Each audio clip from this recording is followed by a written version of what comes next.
আনুমানিক 400 বছরে ঐতিহ্য বজায় রেখে আগামীকাল শুরু বিহারীনাথের মহাশিবরাত্রি মেলা। রাত পোহালেই মহাশিবরাত্রি। হিন্দু সনাতন ধর্মাবলম্বীদের আরাধ্য দেবাদিদেব মহাদেব শিবের মহারাত্রি এই মহাশিবরাত্রি। শিবপুরাণ মতে এই রাত্রে শিব সৃষ্টি স্থিতি ও প্রলয়ের মহাতাণ্ডব নৃত্য করেছিলেন। আবার এই রাত্রে শিব ও মাতা পার্বতীর বিয়ে হয়েছিল। অন্ধকার আর অজ্ঞতা দূর করার জন্য এই ব্রত পালিত হয়। প্রতি বছর ফাল্গুন মাসের কৃষ্ণপক্ষের চতুর্দশী তিথিতে পালিত হয় এই মহাশিবরাত্রি। পুরাণে কথিত আছে, বাঁকুড়া জেলার শালতোরা থানা এলাকায় পুরুলিয়ার কাশীপুরে তৎকালীন রাজা স্বপ্নাদেশ পাওয়ার পর প্রতিষ্ঠা করেন বিহারীনাথ শিবলিঙ্গের। বর্তমানে বাঁকুড়া জেলায় পর্যটনের অন্যতম আকর্ষণ বিহারীনাথ পাহাড় সংলগ্ন বিহারীনাথের এই মন্দির তীর্থস্থানে পরিণত হয়েছে। সারা বছর ধরে এই রাজ্য ছাড়াও দূর দূরান্ত থেকে পর্যটক পুণ্যার্থীরা আসেন বিহারীনাথের মন্দিরে। শিবের চতুর্দশী উপলক্ষে শিবরাত্রির দিন ব্যাপক জনসমাগম হয় এই মন্দিরে। অগণিত ভক্ত এদিন শিবলিঙ্গে গঙ্গাজল, দুধ, বেলপাতা ফুল দিয়ে পূজা করে থাকেন। শিবরাত্রি উপলক্ষে বড় উৎসবের আয়োজন করা হয় এখানে। শিবরাত্রি উপলক্ষে পুজো পাঠ, হরিনাম সংকীর্তন, সকাল থেকে রাত পর্যন্ত নরনারায়ণ সেবা ও প্রসাদ বিতরণ চলে 4 দিন ধরে। বিহারীনাথ মন্দির প্রাঙ্গণে এই সময় উপস্থিত হলেই প্রত্যেক পুণ্যার্থী পাবেন প্রসাদ। সকালে থেকে রাত পর্যন্ত খাবারের ব্যবস্থা করা হয় মন্দির প্রাঙ্গণে।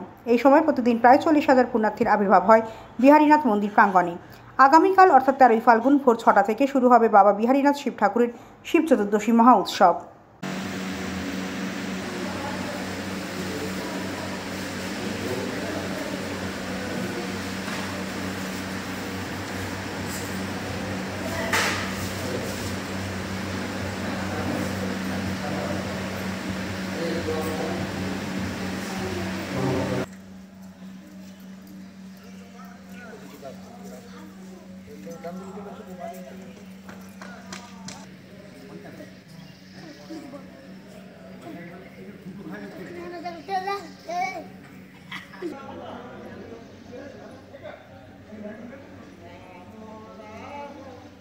আছে ডান দিকে আছে, তারপর তার একটু আগেই আছে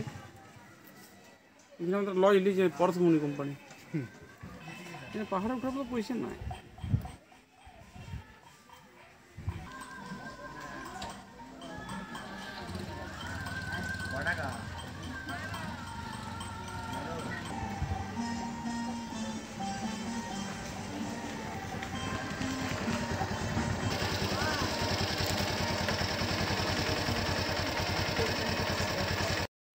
বলছি কি মেলার প্রস্তুতি চলছে এখন? এটা শিবরাত্রি উপলক্ষে মেলা। কতটা প্রস্তুতি চলছে? ভালোই। আপনার কি এসছেন কি করতে? আমি এসেছি দোকান নিয়ে। প্রতি বছর আসেন? হ্যাঁ, প্রতি বছরই আসি। বিক্রি বাটা কেমন হয়? বিক্রি বাটা ভালোই। লোকজন প্রচুর। মেলাটা কদিন চলে? মেলাতে আপনার 4 দিন, আর একদিন ভাঙা মেলা নেই, 5 দিন। জমা বলতে জাঁকজমা প্রথম দিন প্রচুর, সারাদিন একই রকম, মানে সকাল থেকে আপনার মোটামুটি 8টা-9টার থেকে একই রকম সন্ধ্যা পর্যন্ত প্রচুর লোকজন। তারপর দিন থেকে তো আপনার দিনেও আর রাত্রে দুটাই খাবার সময় পাওয়া যায়। ওই কোনো ওই হাঁড়ি করে আছে, হালকা হালকা বানিয়ে নিয়ে কোনো রকম এক তরকারি ভাত, ব্যাস। মানে কদিন প্রচণ্ড চাপের মধ্যে থাকতে হয়? 4 দিন। 4 দিন প্রচণ্ড চাপ। আপনি কোথায় আসছেন? আমি আসছি এই শুশুনিয়া পাহাড়ের পাশে কুলটুকা গ্রাম, আমাদের বাঁকুড়া জেলায়, আর এটাও বাঁকুড়া জেলায়। আমাদের এখানে দীর্ঘদিন ধরে অর্থাৎ যখন থেকে বাবা বিহারীদেবের আবির্ভাব তখন থেকে চতুর্দশী ব্রত পালন হয়। চতুর্দশী ব্রতে উপবাস দিয়ে থাকেন, বার করেন, আগের দিন উপবাস করে থাকেন। উপবাস করে 4 প্রহরে বাবার ঘৃত, মধু, দধি, দুগ্ধ এবং গঙ্গা জল দিয়ে স্নান হয়, অভিষেক হয়, গোটা রাত ধরে চলে।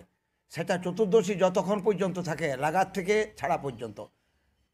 তাছাড়াও আমাদের 4 দিন ধরে এখানে বাবার নিত্য পুজো দেন। অনেক মানুষ আসছেন দূর দূরান্ত থেকে, বহু দূর দূরান্ত থেকে, শুধু পশ্চিমবঙ্গ নয়, আমাদের অন্যান্য রাজ্য থেকেও আসছেন। নেপাল থেকে এসেছিলেন, সেদিন একজন মহারাষ্ট্র থেকে এসেছিলেন, ওনারও আসছেন এখানে। তো আমাদের বিশেষত্ব হচ্ছে যে এখন আমরা একটু বড় রকমের করে ফেলেছি মেলাটা। এটা হচ্ছে শিবরাত্রি মেলা, শিবের চতুর্দশী উপলক্ষে এই মহামেলা। এখানে আমাদের প্রায় 40,000 মানুষ সমাবেত হয় প্রতিদিন, এবং দিবারাত্র এখানে আমাদের 4 দিন ধরে চলবে অন্নসত্র, অর্থাৎ যিনি আসবেন তিনি এখানে প্রসাদ পাবেন। ভাত, ডাল, শুক্তো, সবজি, চাটনি, রাত্রেও তাই, মুড়ি, ঘুগনি, সকালে চা, বিকেলে চা। আগামী 26/2/2025 অর্থাৎ বাংলা 13ই ফাল্গুন ভোর 6টা থেকে শুরু হবে বাবা বিহারীনাথ দেবের শিব ঠাকুরের শিব চতুর্দশী মহা উৎসব, মহা অভিষেক। সারাদিন, আর রাত্রিতে হবে সেই দিন শুরু হবে ভোরবেলায় হরিনাম সংকীর্তন অখণ্ড, অর্থাৎ 3 দিনব্যাপী চলবে। পরের দিন দুপুরে সেটা স্তব্ধ হয়ে যাবে কুঞ্জ বর্ণনা গান করে।